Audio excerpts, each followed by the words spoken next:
Let me set the scene for you. It is a Champions League semi-final first leg. The Metropolitano Stadium in Madrid is packed, raucous and hostile.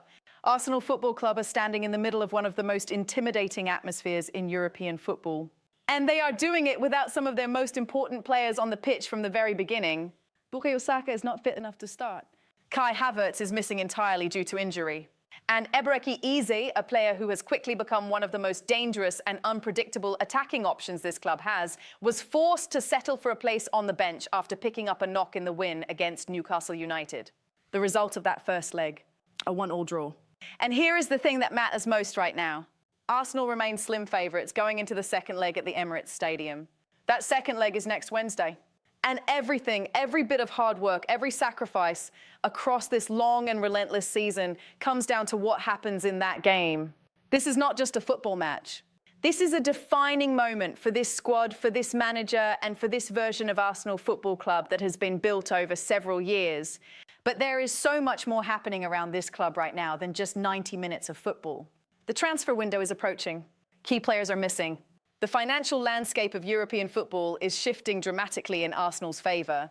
And the identity of this team is being tested in ways that are revealing truths that every single Arsenal supporter needs to understand. So let us break it all down. Properly, calmly, with clarity. Welcome to Jessica Arsenal Analyst. And if this is your first time here, please hit that subscribe button right now. Because what we do on this channel is give you the full picture. Not just the headline, not just the noise. The real analysis. The kind that actually helps you understand what is happening at Arsenal Football Club and why it matters. Let us get into it. Before we go any deeper, I need you to understand exactly what is at stake for Arsenal right now, because it is significant. This club is currently fighting on two enormous fronts simultaneously. In the Premier League, the top two positions are separated by just 3 points. Manchester City have a game in hand. And the goal difference between the two sides is a single goal in City's favour.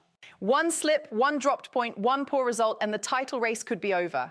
At the same time, Arsenal are now in the last 4 of the Champions League, a competition they have not won. A competition that has been a long-standing dream for this club and its supporters. Getting to the final in Budapest on the 30th of May would be worth at least an additional £15 million in prize money alone on top of what they have already earned. And this is all happening while Arsenal have already played 57 matches this season. 57. The highest number of any side in Europe at this stage. That is not just a statistic. That is a physical and psychological burden that every player in that squad is carrying every single time they walk onto a football pitch. Now add to that the injuries, the absence of key players, the question marks over form and confidence, and you begin to understand why this moment in Arsenal's season is so critical. Not just for the trophies, but for the entire direction of this football club. If you want this level of analysis every single time something major happens at Arsenal, then subscribe right now and turn on your notifications. This channel covers every angle, every detail, every story that matters. And we are just getting started. The Atletico Madrid first leg. Let us start with the Champions League, because that is the most urgent issue on the table. Arsenal travelled to the Metropolitano Stadium for the first leg of their semi-final against Atletico Madrid. And the first thing you have to acknowledge is the context in which they made that trip. This was their 57th match of the season. That is an extraordinary number. And they were going there without a fully fit Bukayo Saka, without Kai Havertz, who missed out entirely due to injury, and without Eberechi Eze starting. The first leg finished 1-1. There were 3 penalties involved. 2 were given. 1 was overturned. And there was real controversy around an incident involving Eberechi Eze and David Hanko in the area that did not result in a spot kick being awarded. Now, the 1-1 scoreline keeps Arsenal in the tie. They remain slim favourites for the second leg at the Emirates, and that is the most important thing to hold on to heading into next Wednesday. But the performance raised questions, and those questions need honest answers. The biggest one is this. What happens when Arsenal are facing a well-organised defence that tightens things up and the team cannot find a way through? Atletico Madrid are experts at exactly that. They sit deep, they are disciplined, and they dare you to break them down. In the second half of that first leg, Arsenal showed signs of struggling to create the moments of individual quality that can unlock a defence like that. Martin Odegaard remains a central creative force in this team. He is the primary source of ideas, of passes that create danger, of the vision that drives Arsenal forward. But the reality is that when Odegaard is well marked or not at his absolute best, this Arsenal team can look limited in what they produce offensively. And that is not a criticism. That is a tactical reality that Mikel Arteta and his staff are fully aware of. The Eze question and Steven Gerrard's verdict. Which brings me to the most talked about decision heading into the second leg. Should Eberechi Eze start against Atletico Madrid at the Emirates? Steven Gerrard has offered his view on this very clearly. Speaking on TNT Sports after the first leg, Gerrard stated that in the second leg, Arsenal have to get Eze on the pitch. His exact words were that Eze gives Arsenal just that little bit more spark, a little bit more power, and he just looks that little bit different. Now that is the view of a man who knows European football at the highest level. And analytically, it makes complete sense. Eze is a player who can create something from nothing. His ability to glide past defenders, to find space in tight areas, and to produce moments that change the course of a game is exactly what Arsenal need when they are facing a side as defensively organized as Atletico Madrid. The challenge for Arteta is where to fit him into the starting lineup. And this is where the decision gets interesting. His natural position is the number 10 role, playing behind the striker in the central creative space where he can influence the game most directly and touch the ball as much as possible. But that position belongs to Martin Odegaard. And Odegaard, despite facing some criticism in recent weeks, remains undroppable in this Arsenal team. Behind Odegaard, the midfield pairing of Declan Rice and Martin Zubimendi forms the foundation of everything Arsenal do. Gerrard himself acknowledged this on TNT Sports, describing Rice and Zubimendi as a really good combination and noting that Odegaard complements both of them well. He called them a real good trio. So neither of the midfield spots changes, and the number 10 role stays with Odegaard. That means if Eze starts, the left wing is his most realistic option. Now, analytically speaking, that is not as limiting as it might first appear. Because with Piero Hincapié capable of overlapping effectively from the left-back position, Eze would have the freedom to drift inside and operate in central areas anyway. He would not be pinned wide. He would be free to find the spaces between the lines where he is most dangerous. And on the other side of that equation, the players who might miss out if Eze starts are Leandro Trossard and Gabriel Martinelli. Both of them have had inconsistent form in that left-wing role in recent weeks. Neither has done enough to make their starting place feel guaranteed. So the logic is clear. Eze brings something different. And different is exactly what Arsenal need against Atletico Madrid in a second leg that demands a result. The confidence crisis in Arsenal's attack. Now let us talk about the broader issue with Arsenal's attack.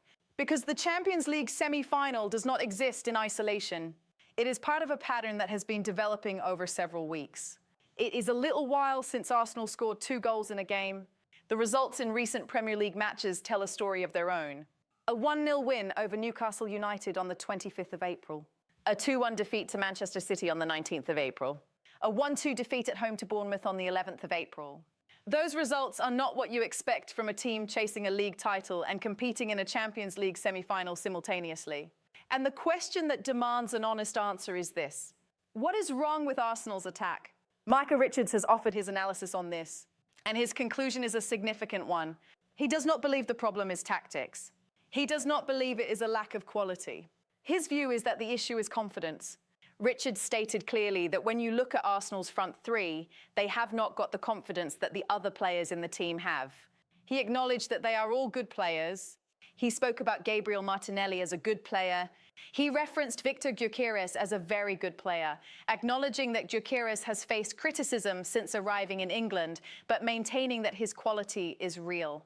He also named Noni Madueke as a player who has had moments of real impact. But despite all of that individual quality, the front three are not performing at the level the team needs right now. And here is why Richards' analysis matters so much. Confidence is not a visible thing. You cannot point to it on a tactics board. You cannot fix it with a formation change. It is something that has to be rebuilt through performance, through goals, through moments of success that remind players of who they are and what they are capable of. Gabriel Martinelli has proven before that he can be a consistent goal threat. He scored 15 Premier League goals in a single season previously. That is the standard he has set. And the gap between that standard and where he is right now is a reflection of how much confidence can affect a player's output. Victor Gyökeres showed his quality in Portugal. The evidence of what he can do at his best is there for anyone to see. But moving to England's top flight brings its own pressures and adjustments. And right now, he has not yet found the consistent rhythm that unlocks his best football. Noni Madueke has flashed moments of real quality. But moments are not enough at this level, at this stage of the season, when Arsenal need goals and chances converted at a higher rate. The good news, and it is genuinely positive news, is that Bukayo Saka is working his way back from injury. Saka did not start the Atletico first leg because he was not fit enough to do so, but his return is coming. And even his presence on the pitch, even at less than 100%, changes how opposition teams defend against Arsenal. His directness, his certainty in one-on-one situations, and his ability to draw defenders towards him creates space for teammates that simply does not exist when he is absent. Richards' point goes deeper, though. He is not saying Saka alone fixes everything. He is saying the front three as a collective group need to do more, and that requires a shift in mentality, in belief, in the willingness to take risks and trust their instincts in the final third. That shift has to come from within, and it has to come quickly. Jurrien Timber, the player who has become more valuable without kicking a ball. There is something genuinely revealing happening at Arsenal right now with Jurrien Timber, and it is a situation that tells you a great deal about how important certain players are to a team, not just when they are playing, but in the contrast that their absence creates. Timber has not kicked a ball for Arsenal in recent weeks due to injury. And in that time, the picture at right back has become increasingly difficult for this team. Ben White has stepped in to cover that position, and White has generally been a reliable player throughout his time at Arsenal. There is no question about his commitment or his experience, but recent performances have exposed something significant. His usual composure has not been there. Defensively, he has looked vulnerable in situations he would normally handle with ease. Whether the issue has been positioning, decision-making, or dealing with pace out wide, there have been too many moments where White has been exposed. And at this level of competition, those small individual errors do not stay small. They become major problems very quickly. The contrast with Timber is where the real analysis lives. Before his injury, Timber was building a level of trust and influence in this Arsenal team that went beyond just doing his defensive job well. He is comfortable on the ball, which is essential in Arteta's system. He is strong in individual duels. He is tactically aware in a way that allows him to adapt his positioning and his role during a game without losing his defensive shape. Crucially, he can step into midfield and support the build-up play. That is not a simple skill. That is a high-level tactical ability that makes him genuinely unique in his position at this club. And when he does that, he then has the athletic ability and the positional intelligence to recover defensively when possession is lost. That entire package, the ball playing, the adaptability, the defensive solidity, the ability to function as a hybrid full-back midfielder when needed, is exactly what Arsenal's system demands. And right now it is missing. The consequence is not just that one position is weaker. It is that the entire defensive unit is less cohesive, the build-up is less smooth, and the pressure on other players to compensate for the gap is greater. When Timber returns to fitness, he will not be taken for granted. The period of his absence has made that absolutely certain. His stock within this Arsenal squad and within the understanding of what this team needs has risen dramatically simply by not playing. That is a remarkable thing, and it is a reflection of just how important he is. The Tonali transfer situation. Now let us move into the transfer picture. Because the summer window is approaching, and Arsenal are already thinking about how to strengthen this squad. Central midfield is confirmed as one of the 3 key priority areas that Andrea Berta is focusing on ahead of the summer. And one name that has emerged very strongly in that conversation is Sandro Tonali. Tonali currently plays for Newcastle United. He has the physicality, the technical ability, and the Premier League experience that would make him an ideal fit for the way Arteta wants his team to play. He ticks every box analytically for what this midfield needs. Now, there were suggestions in the weeks before this that Tonali might consider returning to Italy. His future was uncertain. And for a club like Arsenal, who needs certainty and speed in the transfer market to compete at the highest level, any hesitation from a transfer target is a concern. But that uncertainty has now been cleared up significantly. Fabrizio Romano has confirmed the situation. Tonali is not planning to return to Italy this summer, despite those reports. He is ready to stay in the Premier League.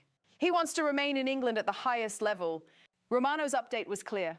Tonali is on the top Premier League clubs' shortlists, and movements about his future are expected soon. Now, it is absolutely essential to be clear here. This is still a rumour. Arsenal's interest has been strong and consistent, but no transfer has been confirmed. No deal has been agreed. This is transfer speculation, not confirmed news. What is confirmed is Tonali's preference. He wants to stay in England. That is a significant development for Arsenal, Because if a player actively wants to remain in the Premier League, and Arsenal are among the top clubs pursuing him, then the conversation shifts from whether a move is possible to whether the terms can be agreed. The analytical case for signing Tonali is straightforward and compelling. Look at the workload that Declan Rice and Martin Zubimendi have carried this season. These two players have had to play almost every game across all competitions. 57 matches. That is an extraordinary burden for any midfield pairing to absorb. And the consequences are visible. Rice has maintained his standards remarkably well throughout the season. His consistency has been one of the most important factors in keeping Arsenal competitive across multiple fronts. He is an elite-level player performing at elite level week after week. Zubimendi, however, is in his first season in English football. The physical and tactical demands of the Premier League, combined with European competition, combined with the sheer volume of matches, have taken their toll. Signs of fatigue and a dip in form have appeared. And that is not a criticism of Zubimendi. That is a natural human response to an extraordinary workload from a player who is still adapting to a new environment. Adding a player of Tonali's quality would directly address this problem. Arteta would be able to rotate more effectively. He could manage minutes better. He could give Rice and Zubimendi the rest they need to perform at their highest level in the most important games of the season. It is a problem Arsenal need to solve. And the Tonali situation, while still in the rumour stage, represents a potential solution that aligns perfectly with what this squad requires. The financial picture, UEFA's record £4.3 billion distribution. Now let us zoom out and look at the bigger financial picture, because this is a story that has enormous implications for Arsenal Football Club, not just this season, but in the years ahead. UEFA is set to distribute a record £4.3 billion among Champions League, Europa League, and Conference League participants next season. This follows a 40% increase secured from newly struck deals across 19 different television markets across Europe and the Americas. To put that into context, European football's governing body will hit the €5 billion revenue mark for the first time. That has never happened before. And the vast majority of that money, approximately 75%, goes directly to Champions League clubs. Now, here is where it gets specifically significant for Arsenal. The distribution system that UEFA uses favours clubs in lucrative television markets. It also favours clubs with strong 5-year and 10-year performance coefficients. Arsenal qualify strongly on both of those counts. They are based in the English Premier League, one of the most valuable television markets in world football. And their recent performances in European competition have improved their coefficient considerably. The result is that Arsenal are positioned to earn around £100 million as a baseline from Champions League participation in the next cycle. £100 million as a starting point, before prize money for results, before matchday revenue from home games in the competition, before any of the additional bonuses that come with advancing further in the tournament. To understand what reaching the Champions League final in Budapest on the 30th of May would mean financially, consider this. Even this current season, without the new deal in place, Arsenal would bank north of £150 million in prize money and matchday revenue if they go on and win the competition. And the new distribution deal makes the baseline for next season even higher. This financial reality has a direct impact on Arsenal's ability to compete in the transfer market. It is what gives Andrea Berta the resources to pursue players like Tonali. It is what enables Arteta to build and maintain a squad capable of competing across all four fronts simultaneously. It is the foundation upon which Arsenal's ambitions for sustained success are being built. The 40% increase in UEFA revenue did not happen by accident. It is connected to the leverage that the biggest clubs in European football have been able to exercise in negotiations, leverage that traces back to the discussions around a proposed European Super League and the power that the biggest clubs hold as a result. Arsenal are among those biggest clubs, and they are among the primary beneficiaries of the settlement that emerged. For owner Stan Kroenke, the financial picture is increasingly stable. The difference between finishing first and second in the Premier League is roughly £3 million in prize money. That is a relatively small number compared to the scale of the revenues involved. The real financial cliff edge is not where you finish.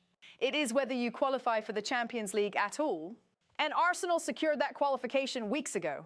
So whatever happens between now and the end of the season, Arsenal know that their European payday for next season is already confirmed. And it is going to be larger than anything they have received before. Bringing it all together. Let us pull all of these threads together into a clear analytical picture. Arsenal Football Club right now are a team in a defining moment, not just of this season, but of this entire project. The 1-1 draw against Atletico Madrid in the Champions League semi-final first leg keeps them in the tie as slim favourites heading into the second leg at the Emirates next Wednesday. That second leg is now the most important 90 minutes of their season, possibly of the last several years. They go into that game with questions around their attack. Micah Richards has identified the core problem as a lack of confidence in the front three. Victor Gyökeres, Gabriel Martinelli and Noni Madueke are all quality players who are not currently performing at the level this moment demands. Bukayo Saka's return to fitness is the most immediately positive development in the attacking picture. But the front three as a collective need more than one player returning. They need a shift in belief and execution that delivers goals. Steven Gerrard has clearly stated that Eberechi Eze must start the second leg. The analytical case supports that view completely. Eze provides a type of unpredictability and creative quality that Arsenal currently lack when teams sit deep and deny them space. The left wing is his most likely starting position. And with Piero Hincapié overlapping from left back, Eze would have the freedom to drift inside and be most dangerous.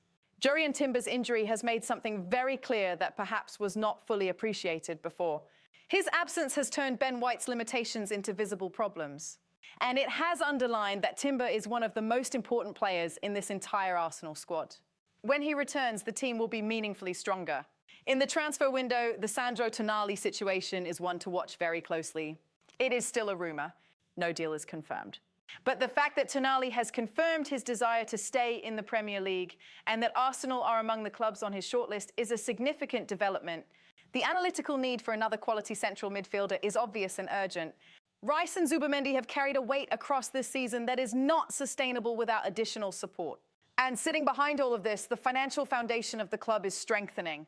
UEFA's confirmed record £4.3 billion distribution for next season, driven by a 40% increase in television deals across 19 markets, means Arsenal are positioned to earn around £100 million as a Champions League baseline going forward. That revenue supports everything. The wages, the transfers, the infrastructure, the ability to retain top players and attract new ones. The reality for Arsenal right now is that they are an elite European club, fighting on every front, dealing with significant injury pressures and form questions, but backed by a growing financial base and a clear vision of where this team needs to go. The next week will tell us a great deal. The second leg against Atletico Madrid at the Emirates is the single most important match remaining in this season. Everything leads to that moment. But the work being done around this club, in the transfer planning, in the financial positioning, in the understanding of what this squad needs to become complete, is evidence of a club that is thinking beyond the moment. Arsenal are building for sustained success. And the foundations being laid right now will determine what kind of club they become over the next 5 to 10 years. The situation is clear. The challenge is enormous, but the direction is right. I am Jessica. This has been Jessica, Arsenal Analyst. If this analysis gave you a clearer picture of what is happening at Arsenal Football Club right now, then please subscribe. Leave a comment below with your prediction for the second leg against Atletico Madrid. And share this video with every Arsenal supporter you know who wants real analysis, not just noise. I will see you in the next one.